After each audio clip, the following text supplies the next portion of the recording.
시작으로 이루어진 출애굽기의 기사만을 보면 건축하는 일로 시작하여 건축하는 일로 마무리 짓는 것을 볼 수 있습니다. 출애굽기 1장 보시면 이스라엘 백성들이 이집트의 노예로서 국고성인 비돔과 라암셋을 짓는 일로 시작합니다. 또 출애굽기 35장에서 40장에 보시면 하나님의 설계대로 성막을 짓는 일, 이것으로 끝이 납니다.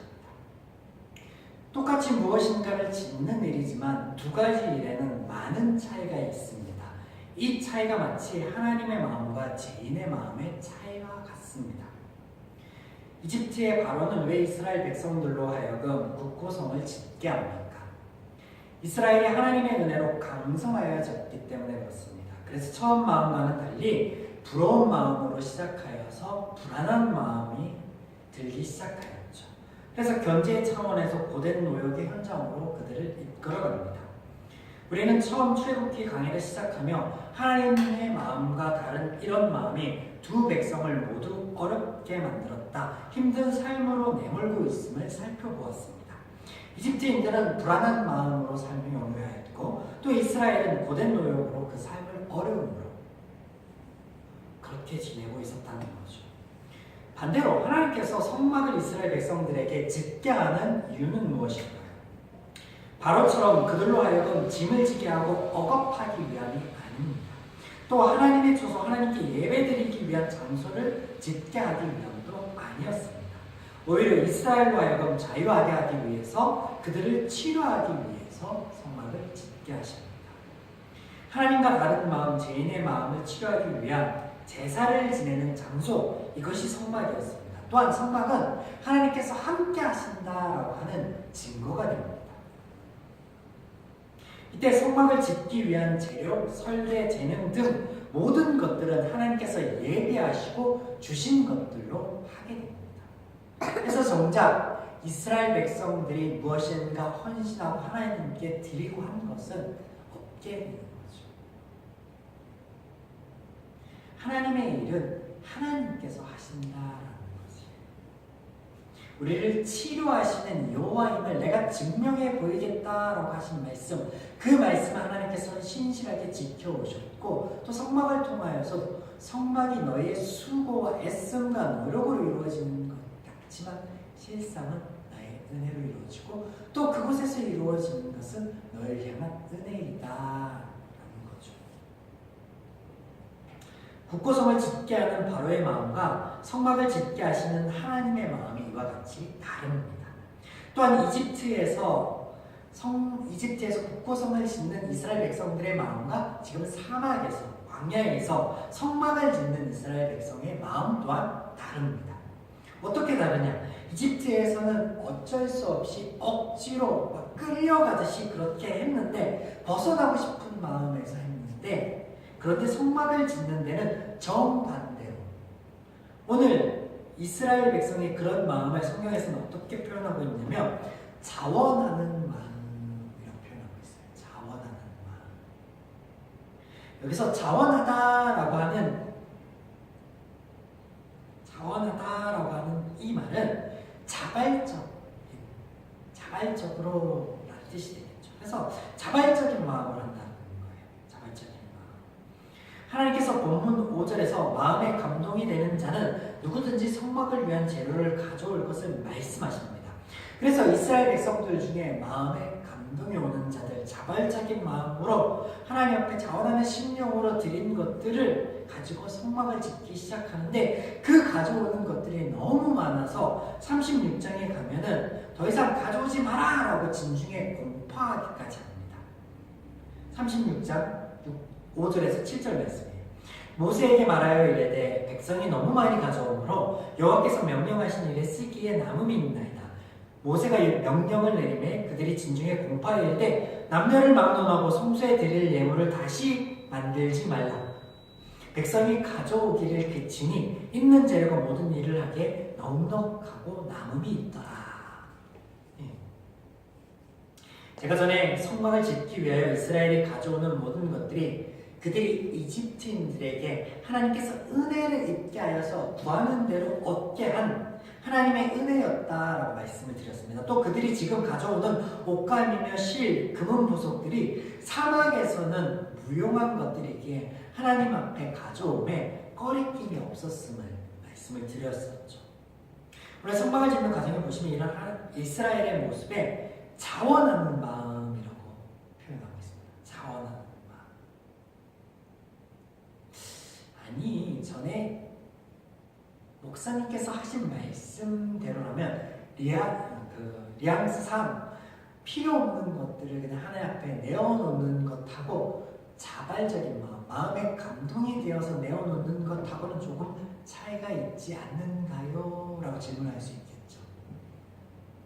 그래서 원어를 보아야 됩니다. 원어로 자원하는 마음에서 자원하다라는 단어는 나다부입니다.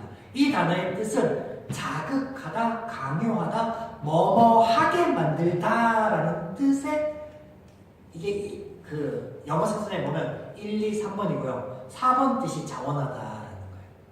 그러면 뭐예요? 주 의미, 주된 의미, 더 많이 쓰여지는 단어의 의미는 뭐라는 거예요? 자극하다, 강요하다, 뭐뭐하게 만든다라는 거예요. 지금 이스라엘 백성들이 하나님 앞에 자원하여서 가지고 나오는 것들, 재물들을 가지고 나오는 그 행위 자체를 하나님께서 이끌어내셨다라는 뜻이에요. 하나님이 그렇게 할 수 있도록 은혜를 베푸시고 역사하셨다라는 뜻이 된다라는 거예요. 원어적으로는 그렇습니다. 그리고 지금까지 저희가 출애굽기를 나눈 정황상도 그렇죠. 그래서 앞서 제가 언급한 것과 이스라엘의 행위가 다른 게 아닙니다. 하나님의 은혜로 그렇게 되어지는 거예요. 그것이 같습니다. 이스라엘 백성이 국거성을 짓기 위한 지금 성막을 지을 때, 이스라엘 백성이 국거성을 지을 때와 지금 성막을 지을 때와 그 마음의 차이를 만드는 그 주체가 누구라는 거예요? 하나님이시라는 거예요.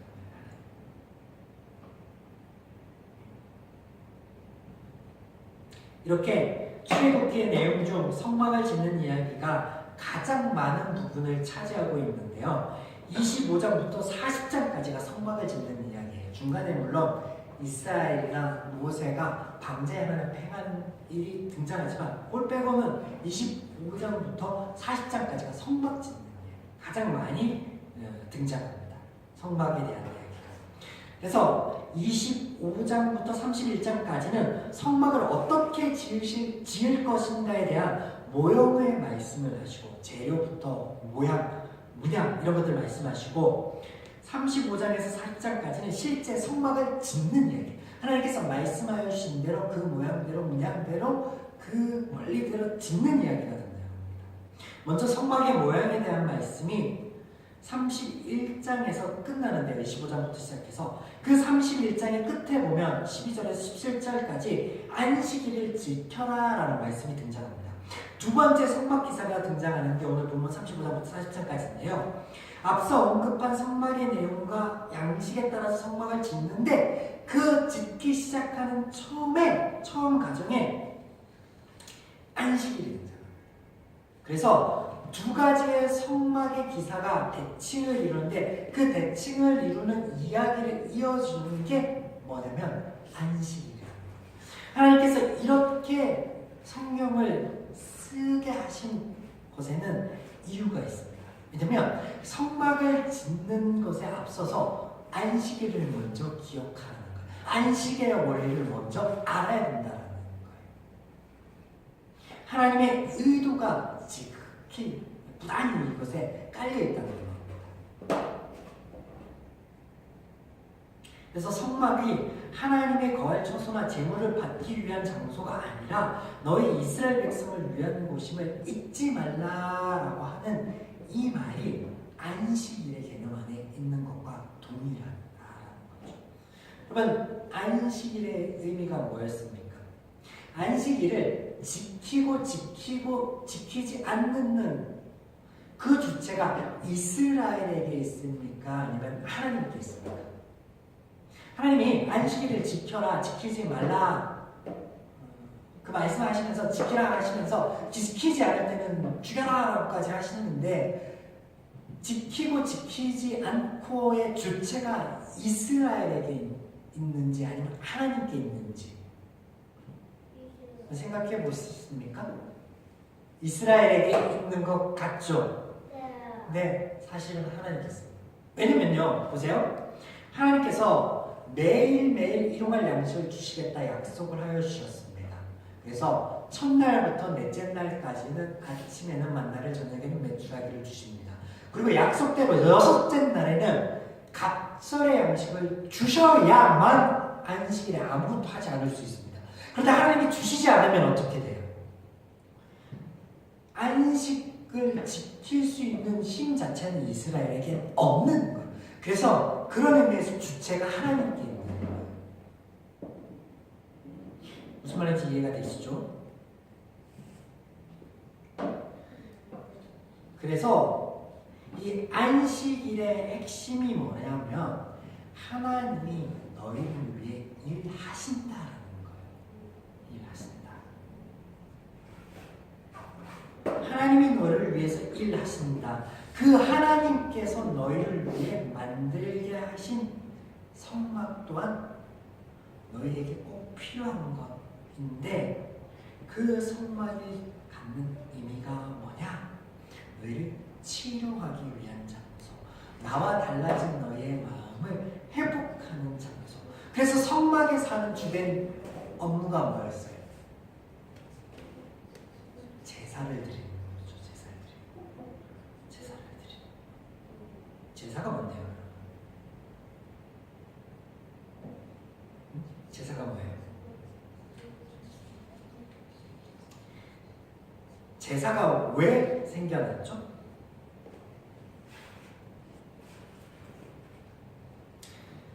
창세기 저희가 말씀을 나누면서 제가 언급한 바가 있는데요.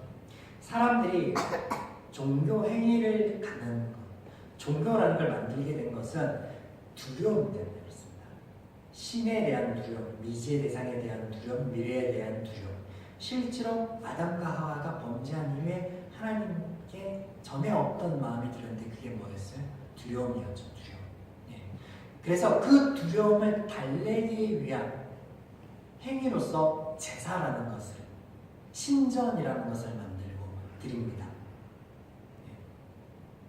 그래서 자신의 어떤 노력이나 열심이나 이런 것들이 들어가요. 재물이 들어가고. 그래서 그런 것들을 통하여서 자신의 죄를 가리고 어떤 신적인 존재의 마음을 달래서 원하는 것들을 받는다. 이 목적이. 이게 제사이고 이것을 위해서 만드는 것이 신전이란 말이에요. 여러분, 이스라엘에게 있어서 신전과 제사의식은 아주 익숙합니다. 왜냐하면 고대 근동에는 그런 것들이 너무나 익숙하였으니까요. 이집트에서도 있었고 이집트에서 모세가 떠나서 미디안 갔을 때 미디안에서도 있었고 어느 도시, 어느 민족에는 다 있는 거예요. 만약에 여러분 하나님이 너희를 위해 만드는 성막이라는 이 하나님이 너희를 위한다라는 게 이 성막 짓는 것 안에 없다면 어떻게 되겠습니까? 한번 상상해 보셨습니까? 이집트에서 이스라엘 백성들이 보았던 신전이 얼마나 했냐면요. 여러분 룩소르 신전이나 카르락 신전이 이집트를 대표하는 아직도 남아있는 고대 유적인데요. 신전으로서 기둥 하나가 어마어마합니다. 보셨는지 모르겠어요. 장난이 아니에요. 지름이 5m인가 10m인가 그렇죠. 기둥 하나가 신전을 떠받드는 상상을 초월합니다.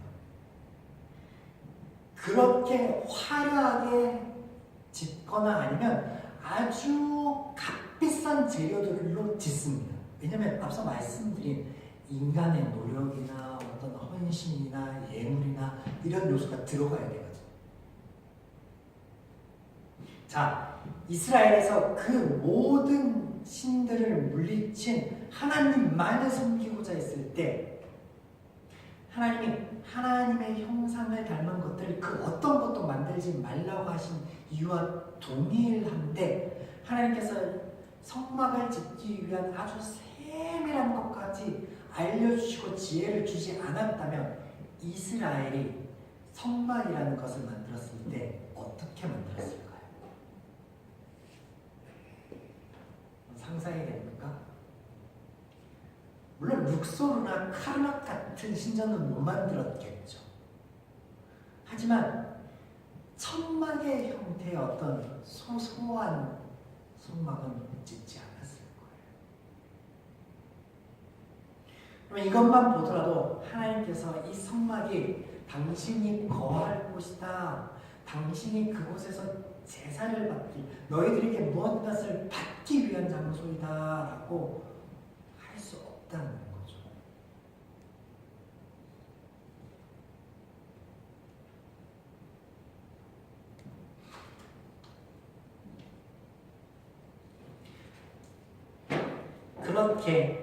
그렇게 너희를 위해서, 너희를 치료하기 위해서 만드는 이 성막, 내가 지혜도 주고 내가 너희들에게 이집트인들로부터 은혜를 얻어서 얻게 한 지금은 무용한 것들을 가지고 짓는 이 성막, 이 모든 것들에 하나님의 일하심의 결과, 하나님의 은혜로 되어진 것이다. 그래서 자원하는 마음이라는 것은 하나님이 그런 마음이 들 수 있도록 역사하신 그 하나님의 일하심이라는 전제하에 있는 거예요. 그러면 성경에서 이 자원하는 마음과 반대되는 말이 있으면 뭘까요? 앞서 살펴본 거하고 동일한 맥락입니다. 아니면 두려운 마음.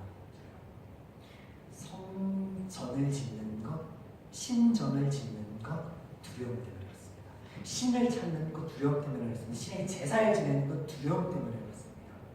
근데 하나님께서는 너희를 치료하는 여호와이니 너희가 두려움이 아니라 나에게 나아올 때 내가 치료하여 준 마음, 자원하는 마음으로 그것을 하게 될 거야. 그렇게 하게 내가 해줄게 라고 하는 하나님의 또 다른 은혜가 이곳에 있는 겁니다.